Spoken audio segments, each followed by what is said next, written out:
What if I told you that the current state of the Middle East is teetering on the brink of full-scale conflict? Indeed, the Middle East, a region long marred by historical animosities and geopolitical complexities, is currently experiencing an escalation in tensions that could potentially tip the balance towards a wider conflict. The protagonists of this unfolding drama are not new to the stage. Israel, Iran, Hezbollah, Hamas, and the Houthi militants have been entangled in a web of conflicts for decades, each carrying their own historical baggage and ideological motivations. In the heart of this storm is the ongoing conflict between Israel and Iran, a bitter rivalry that has recently taken a turn for the worse. An airstrike that resulted in the killing of Iranian military commanders has added fuel to the fire, stirring up a hornet's nest of retaliatory actions. The air is thick with the ominous hum of missile strikes and drone attacks, each side flexing its military might in a dangerous game of brinkmanship. Simultaneously, the Israel-Hamas conflict continues to smolder, threatening to erupt at any moment. This conflict, fueled by a potent mix of territorial disputes and religious differences, has been a constant source of instability in the region. Hezbollah and Houthi militants, backed by Iran, have also been active players in this scenario, further complicating an already intricate geopolitical puzzle.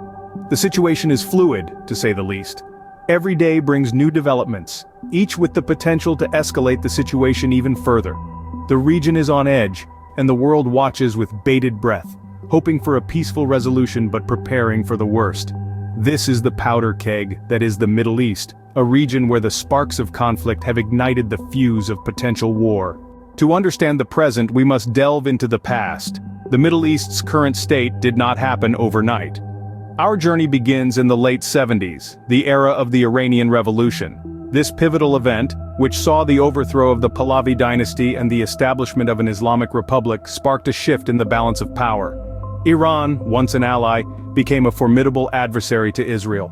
Fast forward to the early 2000s. The region grapples with the aftermath of the Second Intifada, a Palestinian uprising against Israel. The seeds of discord are sown deeper still. The rift between Israel and Iran widens. The mid-2000s are marked by clandestine activities, covert operations, cyber warfare, and allegations of nuclear ambitions.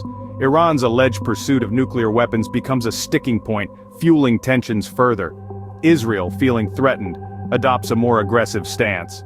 As we move into the early 2010s, the Syrian civil war adds a new dynamic to the conflict. Iran's support for the Assad regime and the growing influence of Hezbollah in Syria become points of concern for Israel. Proxy wars ensue, further complicating the region's geopolitical landscape. The latter part of the 2010s sees an uptick in direct confrontations between Israel and Iranian forces in Syria. Occasional flare-ups snowball into more frequent and intense exchanges. The specter of a full-blown conflict looms large. The situation escalates dramatically in the early 2020s. A series of incidents, including the assassination of top Iranian military commanders, stoke the flames of hostility. The region teeters on the brink of war. Then, in April 2024, the tension reaches a boiling point. Israel launches a series of missile strikes into Iran, marking a significant escalation in the ongoing conflict. And so the stage was set for a move that would send shockwaves across the world. The date is April 18, 2024, a day that will be etched in history for the events that transpired.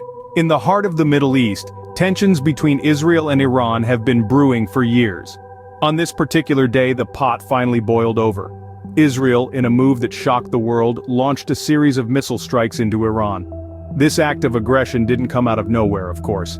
It was fueled by historical animosities, recent events, and an ever-growing fear of potential threats. The strikes were swift and sudden, catching the world off guard.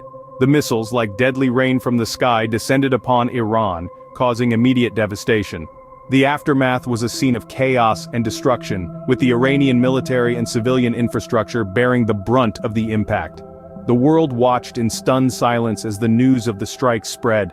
Reactions were swift and varied. Some condemned Israel's actions, branding them as an unwarranted act of aggression. Others, however, saw it as a necessary evil, a response to the perceived threats from Iranian military commanders and the groups backed by Iran. Across the globe, leaders scrambled to respond, drafting statements and holding emergency meetings. The United Nations Security Council convened in a rare emergency session, as diplomats tried to assess the situation and formulate a collective response. The US, a key ally of Israel, found itself in a delicate position, having to balance its support for Israel with its commitment to peace and stability in the region. Amidst the international uproar, the citizens of Israel and Iran found themselves in the eye of the storm. In Israel, there was a mix of fear and determination, with many bracing for the potential retaliation. In Iran, there was anger and defiance, as the people rallied in the face of adversity. The missile strikes marked a significant escalation in the conflict, and the world could only watch and wait. What would Iran's response be? Would this spark a wider conflict in the Middle East? The uncertainty was palpable, the tension almost unbearable. In the wake of the missile strikes, the world held its breath, waiting for Iran's response. When a stone is thrown into a pond, the ripples it creates can be felt far and wide.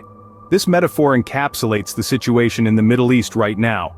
When missiles are launched, their impact reverberates well beyond the immediate blast radius, and in this context, the recent missile strikes by Israel into Iran have set in motion a series of events that could alter the geopolitical landscape of not just these two nations, but also the wider region and potentially the world. Let's delve into the ripple effect of these strikes. One cannot ignore the potential involvement of the US military. As a long-standing ally of Israel and a major player in global politics, the United States might find itself drawn into the ensuing conflict. The dynamics of this involvement could range from diplomatic mediation to military support, shaping the course of events and the balance of power in the Middle East. Meanwhile, other countries in the region are also eyeing the situation with caution. The strikes could escalate tensions among regional powers and potentially ignite a broader conflict. Nations such as Saudi Arabia, Turkey, and Egypt, all with vested interests and historical ties to the region, could find themselves embroiled in the aftermath. But the ripple effect does not stop at the borders of the Middle East. The potential repercussions of these strikes could be felt across continents. The European Union, Russia, and China, all with strategic interest in the region, might be compelled to reassess their positions and policies. In this interconnected world, the economic and political fallout could touch every corner of the globe. Moreover, the humanitarian aspect cannot be overlooked. The specter of war brings with it the threat of displacement, loss of life, and human suffering. International organizations and humanitarian agencies are already preparing for potential crises, underscoring the human cost of this conflict. So, let's take a moment to reflect on the gravity of the situation. The ripples from a missile strike are not merely physical shockwaves. They are political, economic, humanitarian, and emotional reverberations that can change the course of history. As the ripples of this conflict spread, the world watches on, anticipating the next move. As we stand on the precipice of potential conflict, what does the future hold for the Middle East? In the ever-shifting sands of the Middle East, the future is as uncertain as a desert mirage. However, a few potential scenarios emerge from the haze. One possibility is further escalation. With tensions running high and the region on edge, the spark that lit the current conflict could easily ignite a larger fire. If the situation continues to deteriorate, we could see a broader conflict involving more nations, leading to a potential reshaping of the geopolitical landscape. Yet on the other hand, the severity of the current situation might also serve as a wake-up call, leading to renewed efforts towards peace and diplomacy. As history has shown us, sometimes it is the darkest hour that heralds the dawn of a new era. It's possible that the international community will rally, pushing for peace talks and negotiations to bring stability back to the region. In another scenario, the conflict might lead to significant geopolitical shifts. As nations choose sides and alliances are tested, the balance of power could tilt in unforeseen ways. This could result in a new order in the Middle East, with implications that ripple out far beyond its borders. It's crucial to remember that these are all potential outcomes, and the reality is likely to be a complex mix of all these scenarios. The stakes are incredibly high, and every move made on this geopolitical chessboard could have far-reaching consequences. In this turbulent time, the Middle East stands as a microcosm of our interconnected world. A world where a local conflict can have global implications, and where the decisions of a few can impact the lives of many. In the game of global politics, the Middle East has become the ultimate chessboard, and the world waits with bated breath for the next move.